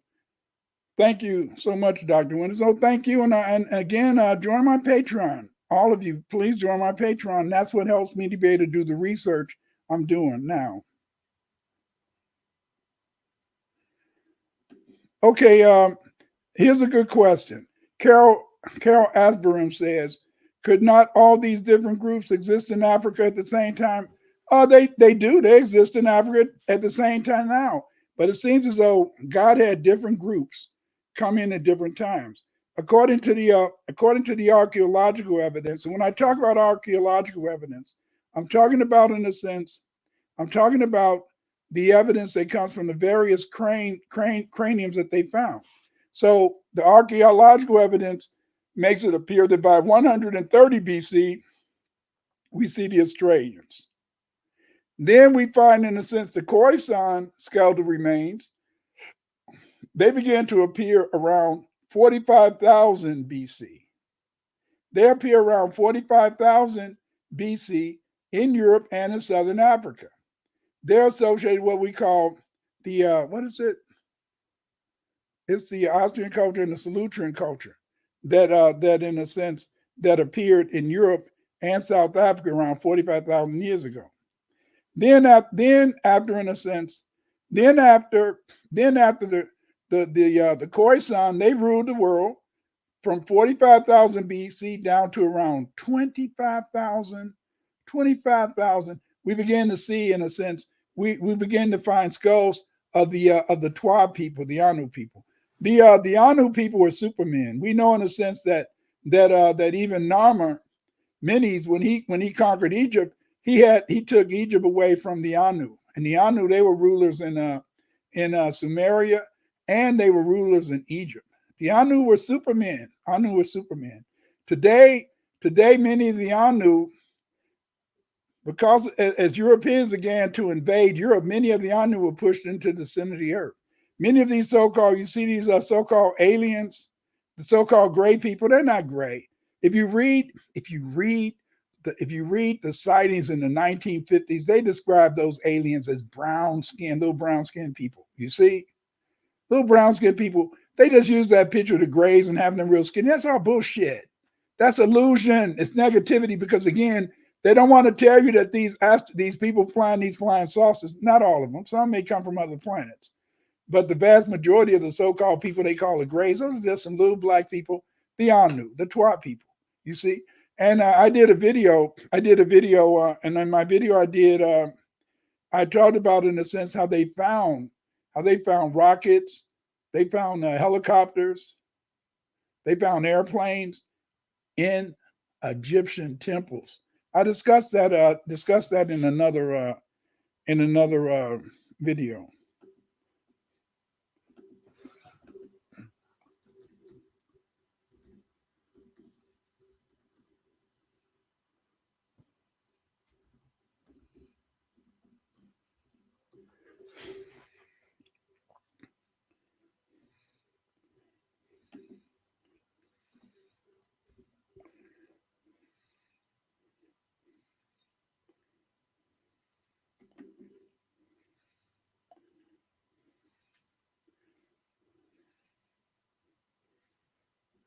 Okay, this is chemistry, black magic, interdimensional. It's probably it's interdimensional, but the thing is this, is that it's not as complicated as they make it. You see that, like I told you, is that when I was talking about this whole idea about the three body problem, physics cannot answer.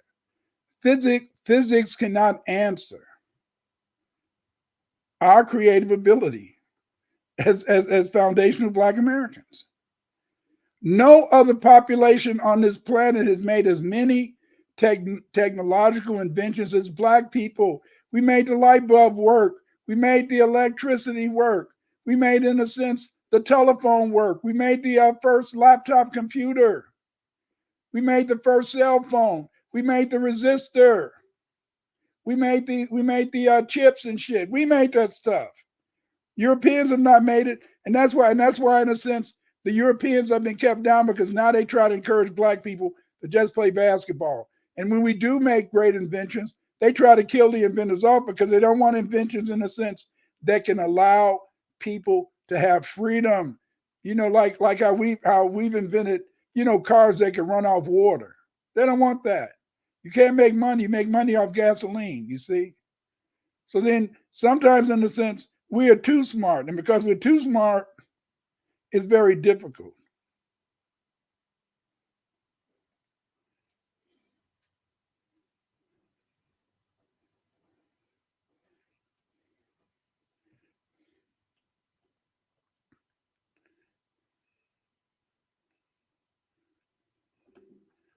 Okay, I care about Dr. Winters deeply. He's not just a money schemer for you. You got that right. And also, in a sense, I don't argue. I don't argue. I don't argue with people. That's a waste of time. I let my book speak for me, you know. And the thing is this is that people, in a sense, they have their ways of doing. I'll admit, Sonetta, you're known as someone who likes to argue. You're known as someone in a sense who want to be abusive, forceful. I don't believe in being forceful. What I believe in a sense, I believe that you have to show the evidence, you have to show the receipts. That's why I keep having to write these books. I don't like having to write these books. You see, I don't not like having to write all these books, but I had to write these books because there's nobody out there telling us the truth. You see, there's nobody out there telling the truth. You see, you know, if you can go to academia edu, go to academia edu. If you go to academia edu, I think I posted what about I think I posted what about two or three hundred articles at academia edu. At ResearchGate, I put on there, like at academia edu, I put a lot of archaeology. Then at at ResearchGate, I tried to put a little more sociology, social science. Plus, I have about 8 or 9 websites. Yes, yes, I have about 8 or 9 websites, and these websites, I have one website that that I have all of my articles on genetics. Because the thing is this is that I haven't just been trying to write about history. I love linguistics, but I had to start writing about genetics. And the reason I had to start writing about genetics is because the fact, in a sense, is that you know many people in a sense, they thought genetics was everything. Many of the Europeans, when they started studying population genetics, they thought that population genetics was going to allow them to finally prove that Black people had not created all these civilizations. Let me explain to you. Every time these archaeologists dig into the ground, every time they excavate a site, they run into all these skulls and see it's the nasal indices. You can look at the forensic scientists can look at the nasal indices on a skull, and those nasal indices can tell you, in a sense, if that skull is Black, Asian, or, in a sense, Caucasian. It's just like, in a sense, when they're studying women. If you look at the pelvic bones, they can look at the pelvic bones and they can tell the difference between an Asian woman, a Black woman, and a Caucasian woman. One of the major reasons is that when Asian women, their pelvic bones are larger because the heads of most Asian babies are much larger than the heads of Black people. I don't know. My mama said I had a big head, so maybe that's not true all the time. She said I almost killed her. What? I was a big Negro. But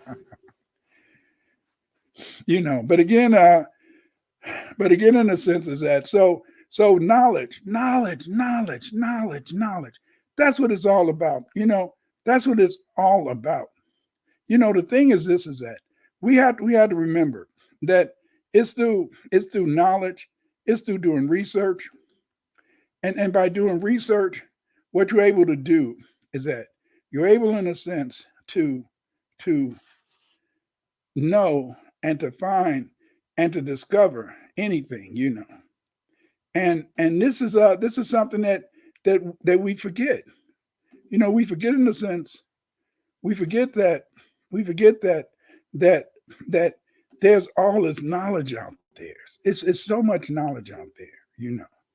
And so when you can do this, when you understand about all this knowledge out there, then you're able, in a sense, to do things. You're able to find out stuff.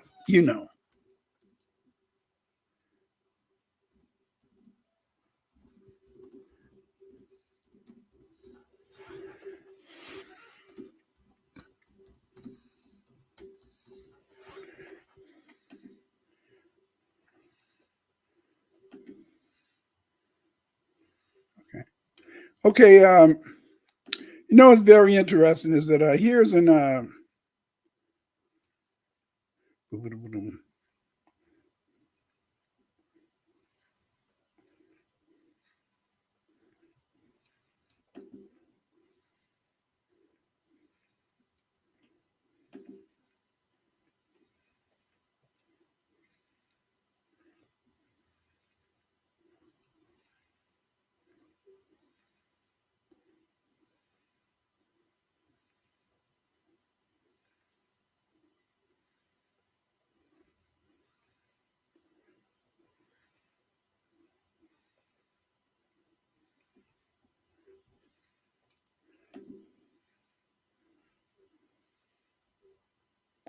okay.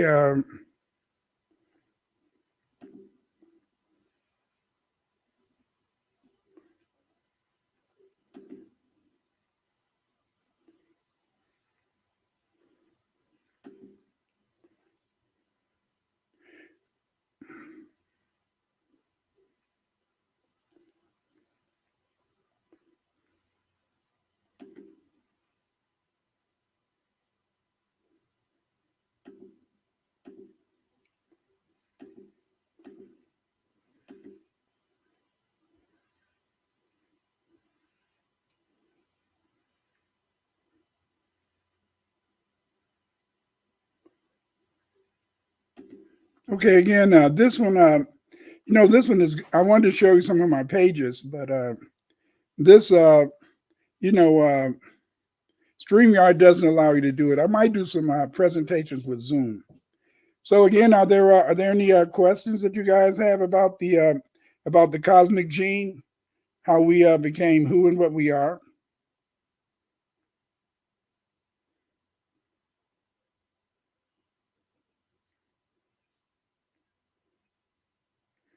Hmm, no questions.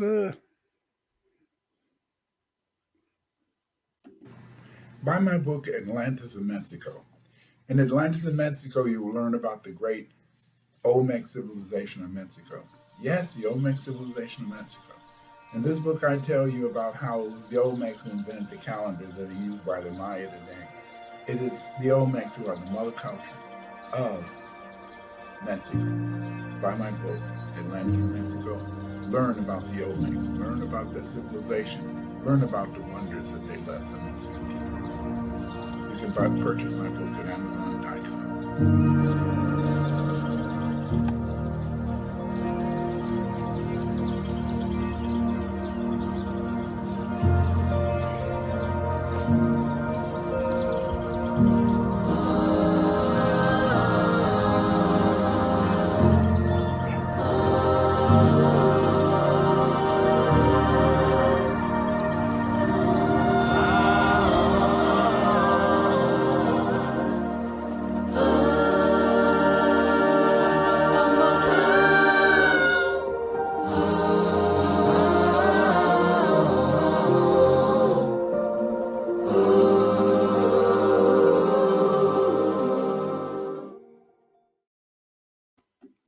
Buy my book, Blacks in Europe. This is one of the most important books that you'll find on the market today. In this book, I discuss the rise of Black people in Europe. I have a special section on the so-called Borodineks. The Borodineks are the Black people that formerly lived in Britain who were sold into chattel slavery in the 13 colonies and in the Caribbean. Buy this book, Blacks in Europe.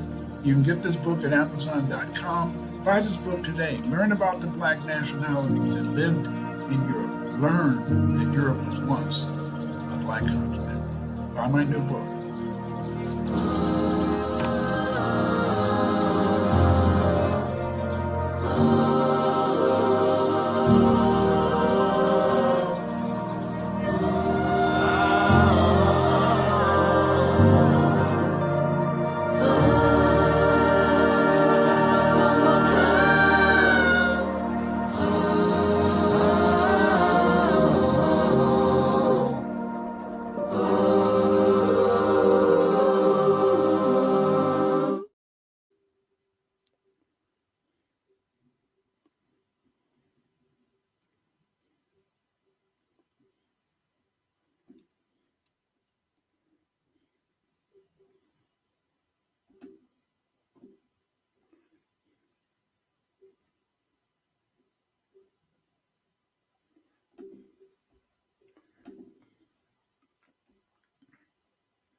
Buy my latest book, History and Culture of Black Aboriginals in America.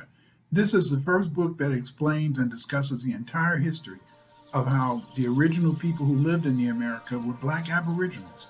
These Black Aboriginals lived in many different tribes. They built stone pyramids. They built great cities. They built underwater bridges that linked both sides of the Mississippi River. Buy this book, History and Culture of the Black Aboriginals. Find out how many of us, most of us, just about all of us, who are blacks, native to America, have Aboriginal ancestors. Get this book. Learn about our history.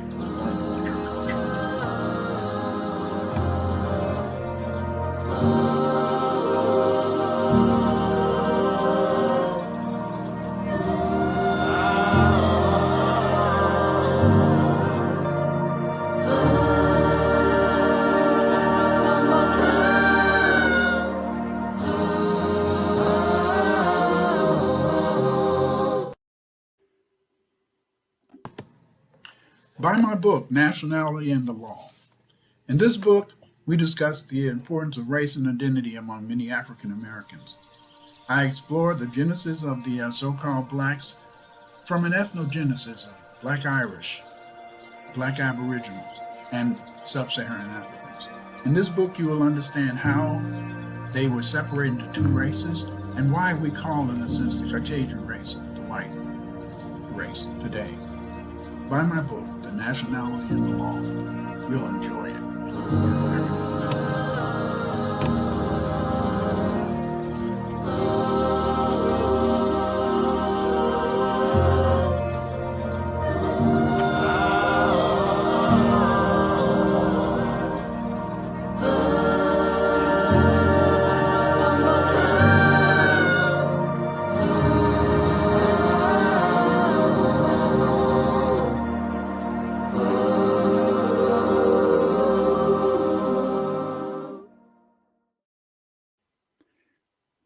Okay, like Carol says, right now, why don't you take your time and come on, press that like button, press the like button, press, in a sense, the subscribe button, because I'd like you to know when I'm going to do a new video. Next week, next Thursday, I'm going to talk about, next week, on my next Thursday thing, I'm going to talk about the Anu people. Okay, Carol said, where did you obtain the info on the cosmic gene? I obtained the info on the cosmic gene because over the years, what I did in the sense is that it was three things that led to that discovery. Number one, it was Rick Ramasanji, because Rick Ramasanji, when he talked about this whole idea of morphogenic fields, when he talked about the morphogenic fields, he talked about the fact, in a sense, that God is constantly sending down,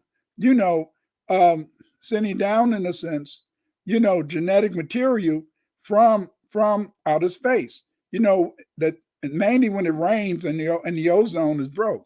Okay, because the fact, in the sense, that Rick Ramasanji talked about the fact that God is constantly sending down new genetic information. He used this, Rick Ramasanji mainly talked about the fact that you find these different insects. You think you found all the insects, then a new insect shows up, and he feels that this new insect had been in outer space, and then God just said, go back and find them in the Amazon. Okay, so I had that, Rick Ramasanji. Then, in a sense, I knew that these people are always talking about that these people were always talking about that the Caucasians said they came from the Caucasus Mountains. The Egyptians said they came from the mountains of the moon. The East Asians, the Chinese and all that, they said they came from the Tian Shan Mountains. So I said, damn. Rick Ramasanji said things come from outer space. And then, in a sense, all these people said they came from the mountains.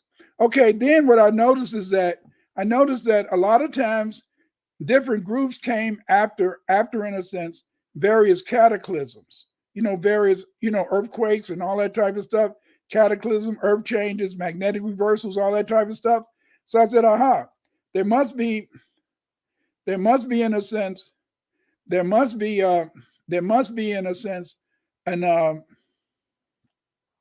there must be, in a sense, a relationship, between, in a sense, these stories about living in the mountains, these cataclysms, and the black gene. I know, in a sense, that all life is based upon the carbon, and carbon is what? Carbon is a black. It's a black gene. Since carbon is black, then everything has to come from this nitrogen. But somehow, through a mechanism, when God, in a sense, impacts upon that DNA. Okay, why is it? Think about this. And this is what came to my mind, Carol, is that think about the fact that 99% of the DNA in your body is junk DNA, or some people call it selfish DNA. It has no purpose, but it does have a purpose. And I think that junk DNA exists so that when God, in a sense, drops those Niagara genes, those black genes, onto the earth, what they do, in a sense, is that they begin to be able, in a sense, to go through a process of transmutation. I talk about the cosmic gene. I talk about that in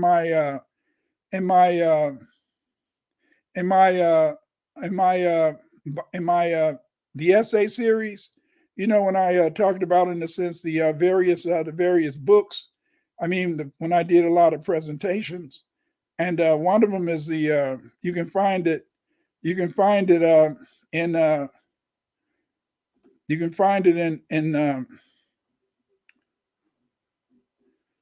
okay. You can find out this information. You can find out this in my book, in my volume series. These I wrote. It's a little piece in this. In the Black History Gems, essays, volume 1 and 2. I discuss it there. I made a little pamphlet. I already put in there my email. So if you want to, you can contact me, and I'll send you. I'll try to make sure I send you that particular article if you're interested.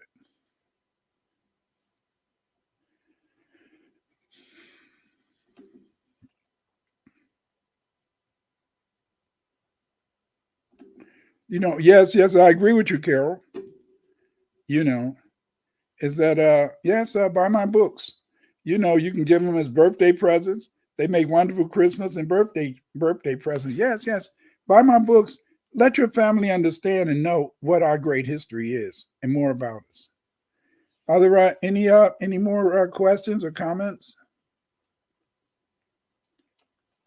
But I want to thank all of you who came in tonight, because I know most of the time people are having dinner with their family. Some people like to go out to the theater, but it's nothing good at the theater now anyway, I don't think.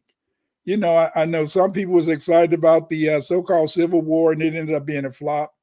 I saw the Civil War, but my grandson, he's into that technology stuff, and once the movies come out, he can find me a site where I can see the movie for free. So I don't usually go to the theater like I used to. I like to go to theaters when it's a sci-fi movies. The Marvel movies, I used to love to go and see those, because I love anime, and the reason I love anime, Japanese anime, I love anime because of the fact, in the sense, you're dealing with heroes, you're dealing, in a sense, with people who are having good problems, and plus, the thing I like about some anime is that some anime have some deep. It has some deep thoughts behind it. It's written kind of deep. How you doing, Timbo?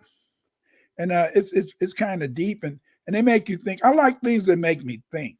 That's one of the reasons why I really love looking at the. I really love looking at the three world problem, three model problem. What was it? Anyway, the three model problem. I forget it. I'll remember once we're done. But the thing is, this is that I like that whole idea of one of the books it was based upon. I think it was by somebody named Shishu Liu. Really good book. I really thought it was interesting, that whole idea. In terms of the hate, and again, in a sense, this whole idea of physics being important. But again, as I told you, is that This is good. Yeah, Nadi. That's a good one. Afro Samurai. Yeah. I like to look. I look at my grandson when he was little. He made me start. He didn't make me, but he would.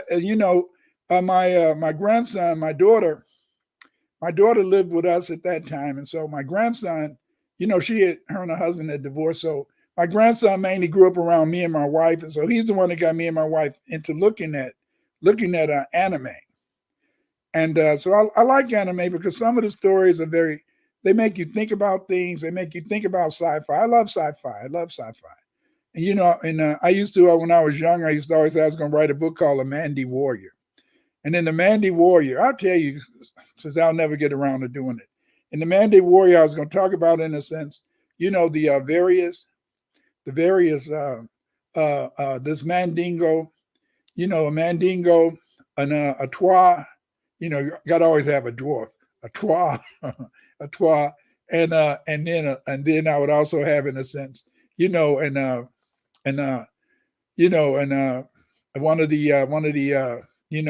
people, in a sense, who were the bowmen of ancient Egypt, and they would be traveling around, the ancient Sudan, helping the people, in a sense. But I never got around to writing that book because I think this is what happened. This is what happened. I used to write. I started writing some children books, and I used to write some fantasy books. But then, in a sense, I published Chang Ho's Voyage. But then, in a sense, I didn't really it wasn't a lot of people who bought them, and so I didn't really get really enthralled in it. I got into research, though, because of the fact that a lot of people like my research, especially on Dravidian history, comparative linguistics, and my decipherment of Merodic script. Then that made me, in a sense, because people was interested in it, that gave me encouragement to keep working on it. A lot of times you need encouragement.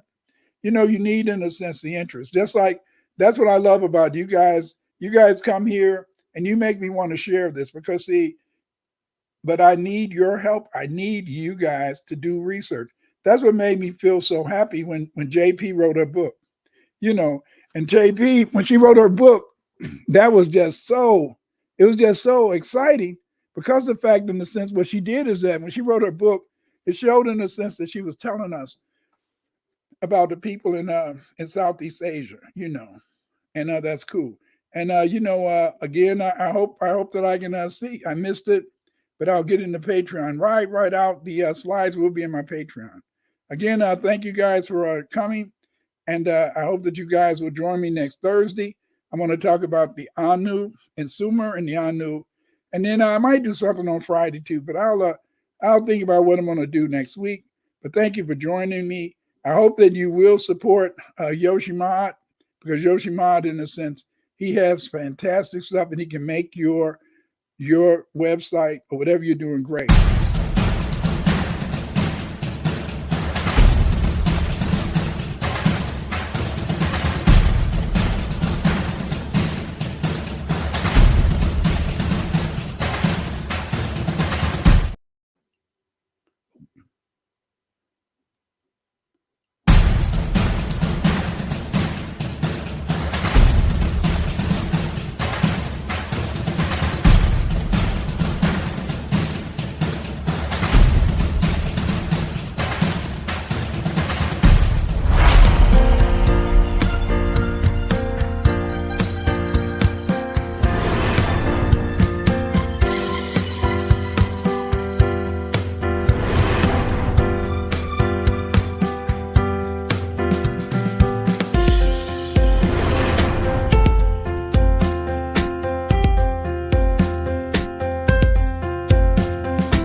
Timbo, that's cool. He says, I want to take your book, I can do that, and make him into something bigger than Black Panther, something our people will look to for strength.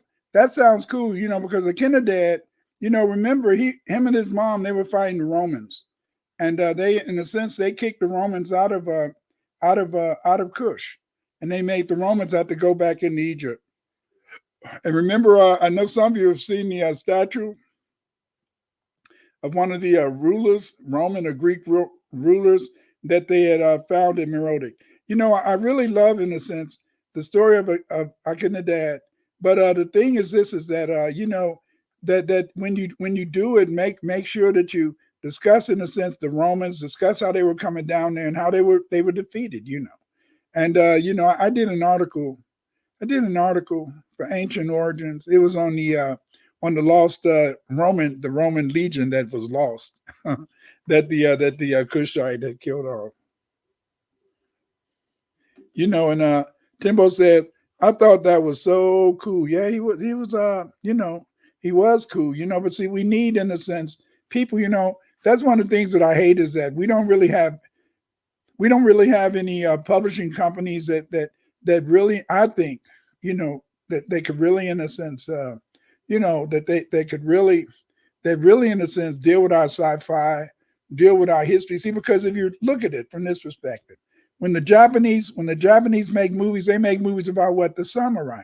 They talk about the important period in their history that they think, in a sense, will teach you about chivalry, teach you about, in a sense, manhood, teach you about fighting for your country. The Europeans, over here in America, when they made their movies, they made movies about what? They made movies, in a sense, about the cowboys, how they took over the West and how they moved out and stuff like that, and things like that. But us, our movies are made by Europeans, and the Europeans, they make movies, in a sense, about they make movies about, in a sense, the boys in the hood, or some type of destructive, negative thing. We need to make movies, and we need heroes, in a sense, because see, Usman Dan Fodio, my research institute is named after Usman Dan Fodio, because Usman Dan Fodio taught that as a teacher, you had to teach your children about heroes, and when they know about these heroes, they can, in a sense, they'll have people that they can follow. Yeah, Nadi,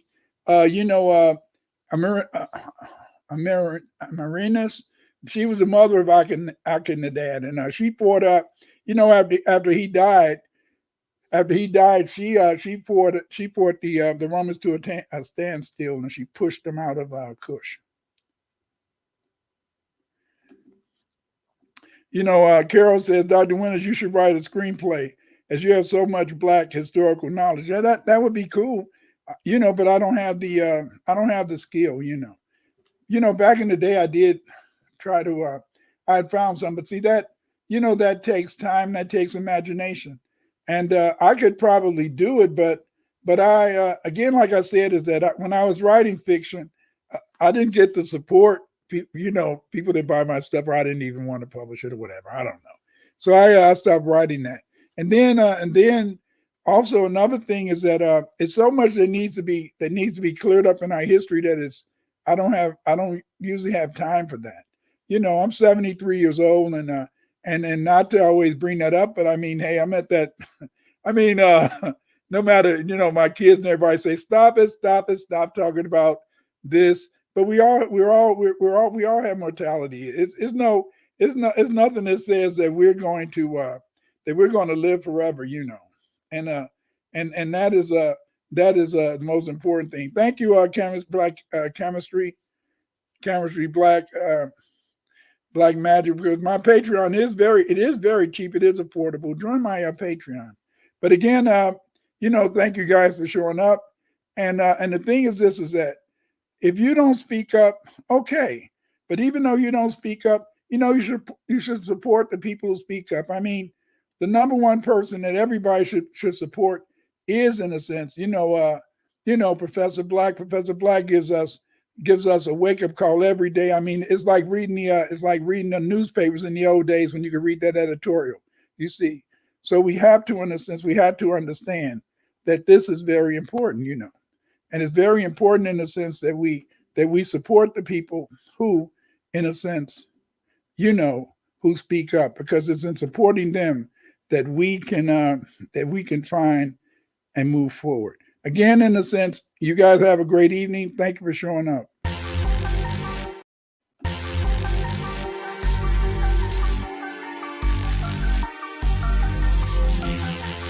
If you're not going to speak up, if you're not going to speak up, if you're not going to speak up, if you're not going to speak up,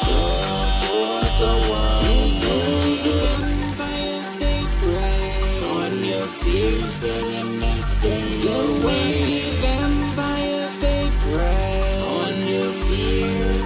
Control your honest fears.